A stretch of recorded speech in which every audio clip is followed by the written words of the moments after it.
Now, a bit more about oxygen transport. Oxygen is transported throughout the body in RBCs, which contain oxygen binding protein called hemoglobin. You all know that. And hemoglobin is composed of four polypeptide chains, each with an ion containing the heme group that reversely binds oxygen. You know that. And each hemoglobin can bind up to four oxygen molecules, right?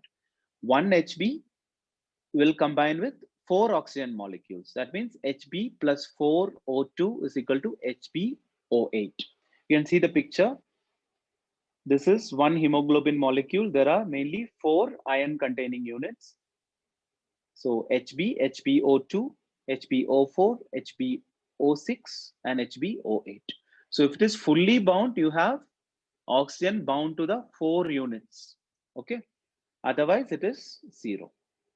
You know this, it's not very complicated. Now, this is important.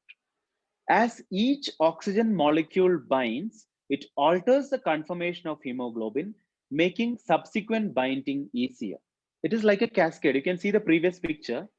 Here, only one oxygen has been bound. Next, what happens is two oxygen are bound. Next, three are bound. Next, four are bound. So it is like a chain reaction. When initially there are no oxygen bound, so when one oxygen combines, it initiates the binding of the other. Then again, it will stimulate the binding of the other. So two, three, four, like it will proceed like a chain reaction. So this reaction of oxygen binding to hemoglobin is called as cooperative binding. Very, very important information. Okay, very simple. It is like a cascade. You know the chain reaction, right? So the same way, this binding is called cooperative binding. Now, oxygen dissociation curve shows the relationship between oxygen levels and hemoglobin saturation. So you can see in the picture, in the graph, the partial pressure of oxygen is plotted in the x-axis and the percentage of oxygen saturation is plotted in the y-axis. So the curve, oxygen dissociation curve, shows the relationship between oxygen levels as partial pressure and hemoglobin saturation.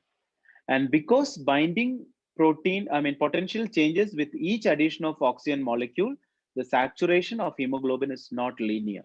So to understand this, I want all of you to concentrate in this picture. You can see here, first, there are no oxygen molecules. Then one oxygen has been bound. Next, two oxygen comes, three oxygen comes, then eight oxygen comes. So it is not linear. It is like continuous, right? So because of this reason, the curve, the oxygen hemoglobin dissociation curve is sigmoid in shape. Sigmoid means S shape. Okay. So please remember, oxygen hemoglobin dissociation curve is sigmoid in shape. That is S shaped curve. Okay. Clear? Oxygen hemoglobin curve, the dissociation curve is sigmoid or S shape. Very important MCQ, very commonly they ask. The shape of oxygen hemoglobin dissociation curve is dash. Options will be sigmoid, linear, parabola, so many options will be there. Okay. So it is sigmoid in shape. And hemoglobin will have a higher affinity for oxygen in oxygen rich areas like the lung, promoting oxygen loading. So you can see the picture. It starts with HbO2, HbO4, HbO6, and HbO8. And when it comes to lungs, the affinity is more, right? So this is one important information. So the oxygen binding capacity of hemoglobin will be more in oxygen rich areas like uh, the lung tissue. And just opposite is, just a minute, the opposite is hemoglobin will have a lower affinity for oxygen in oxygen starved areas like muscles. So when you're doing vigorous exercise, when you're having some muscle activity, the affinity will be lower. Is it clear?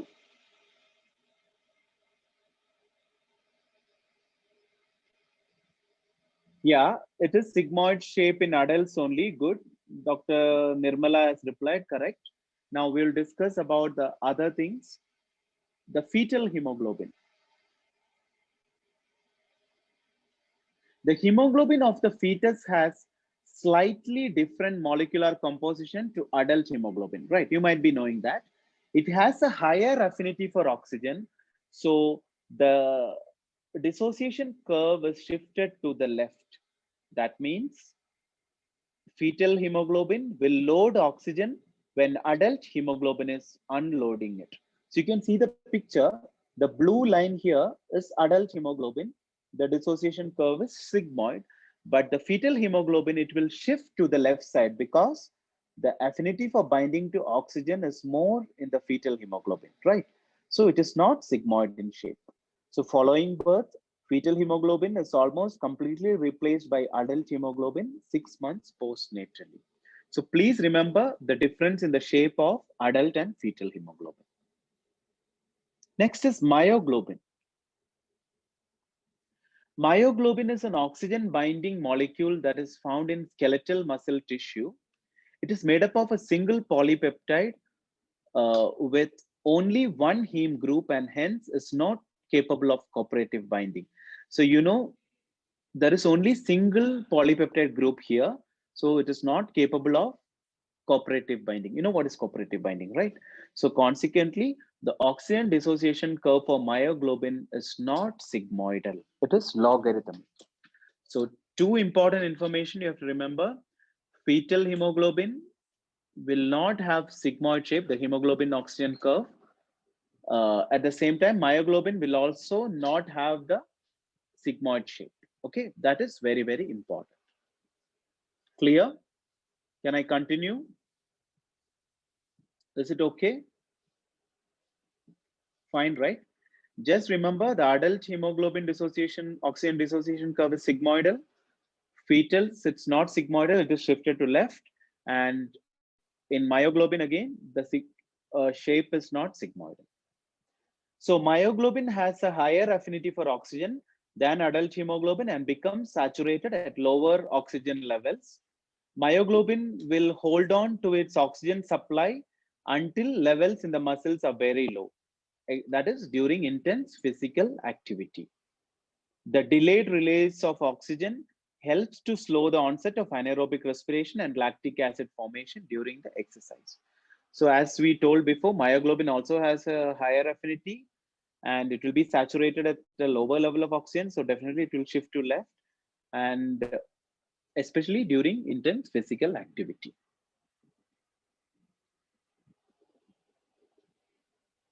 So again, as somebody has asked, myoglobin also will shift the hemoglobin dissociation curve to left. You can see the picture. This will also shift the curve to left side. Again, this is not sigmoidal. Clear?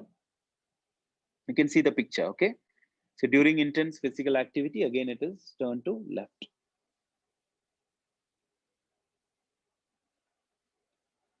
So in the picture, you can see the black, that is the sigmoid or S shape. The purple one is shift to left and the blue one is shift to right. Oxygen affinity for hemoglobin is increased, so less unloading of oxygen in the capillaries. So that is, there is shift to left.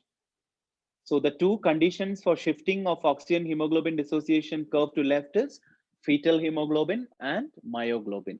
Very important MCQ. They frequently confuse you. When will the shift be to right? When it will shift to right, left? So you should be very clear about it. Okay. Next is shift to right. Shift to right is oxygen affinity for hemoglobin is reduced. So more unloading of oxygen for any given partial pressure to the capillaries. Okay. So you can see in the picture, shift to left is oxygen affinity for hemoglobin is increased. Shift to right is oxygen affinity for hemoglobin is reduced. Okay. Is it fine?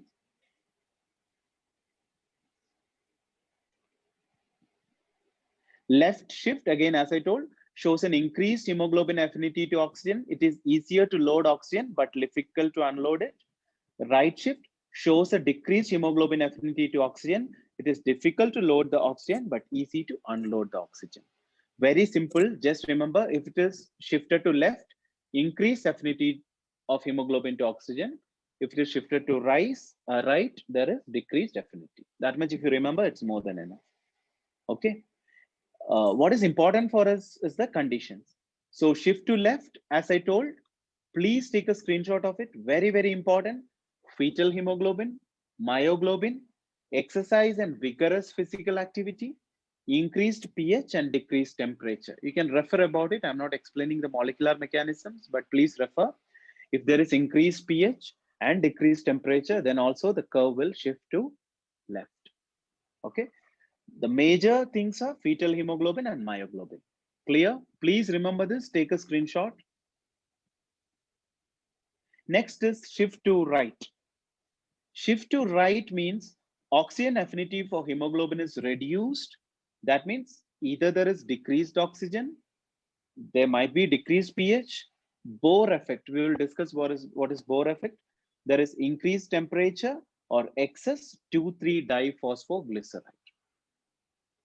You have to read about the mechanisms of 2,3-DPG. I'm not explaining, but just have an idea that whichever conditions are causing shift to left, the opposite will be seen in right. So you don't have to mug up, just understand one entity like shift to left, increase pH and decrease temperature. So shift to right will be decrease pH and increase temperature. So just compare and study, things will be easy. Okay.